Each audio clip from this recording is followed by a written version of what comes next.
ang pinakamalaking bilyaran sa buong mundo.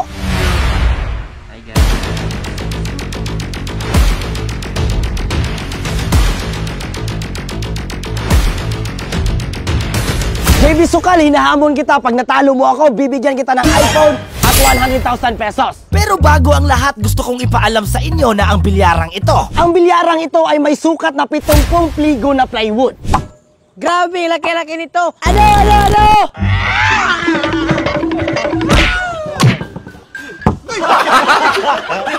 At imagine ngayon lang kayo makakita ng ganitong kalaking bola ng bilyaran. At ganito kalaking tako, pwedeng panghaligi sa bahay.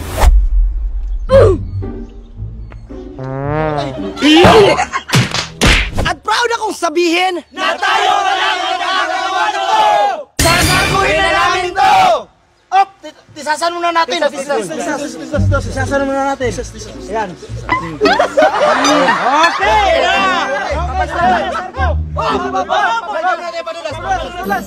Madulas! Okay! 1, 2, 3,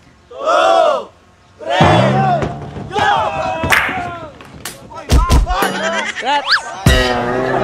For today's video ay gagawa kami ng pinakamalaking bilyaran sa buong mundo. Parang wala lang kung titingnan. Pero ganito kami kaseryoso sa kalokohang ito. Kahit this is for entertainment purposes, naubos pera ko dito. At gumastos ako ng 200,000 plus para sa kalokohang ito. Welcome to day 6. Di ko alam na ganito pala ang mangyayari at ganito ka-hassle.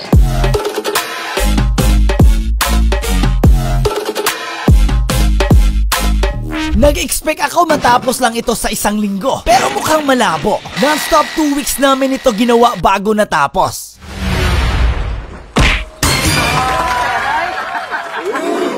At gaya ng normal na bilyaran, meron itong tapiti at goma. Sa laki nito, pwede rin itong gawing stage at sinihan. At alam nyo ba, pati si Andrea Brillantes, nag-repost ng ating bilyaran sa kanyang TikTok account. Super legit, eto yung patunay. Andrea Brillantes, repost, eto tayo guys. Kung sino ang unang makabalik dito ay mananalo ng 1,000. 1, 2, 3,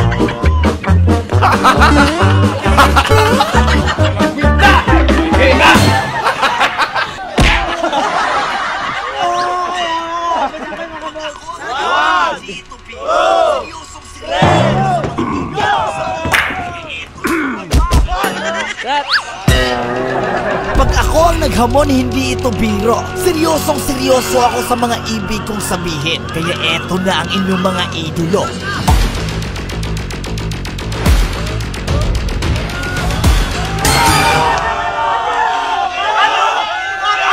Tirados na!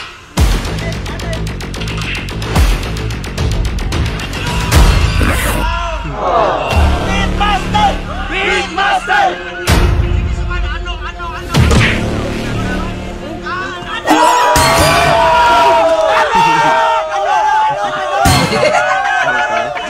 Ano? Natamimik, ano?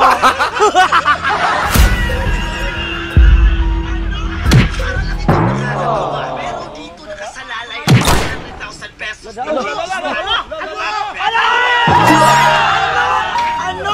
Para lang itong nakakatawa. Pero dito nakasalalay ang 100,000 pesos ni JB Sukal at brand new iPhone. Bilis yun ay. Kapoy na ko ba?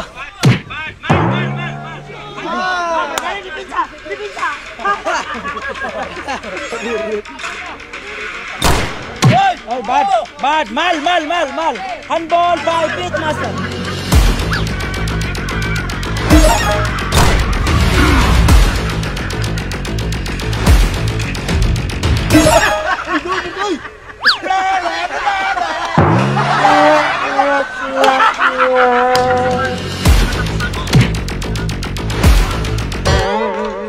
As referee, bad yun.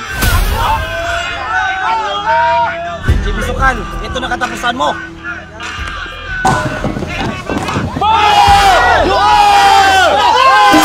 JB Sukal, ano?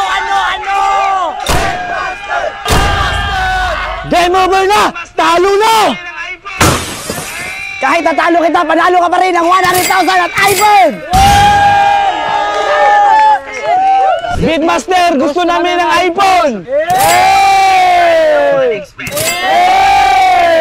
Master, gusto ko rin ng iPhone 11 kaso nahiya ko sa'yo kaya wag na lang. Like sab...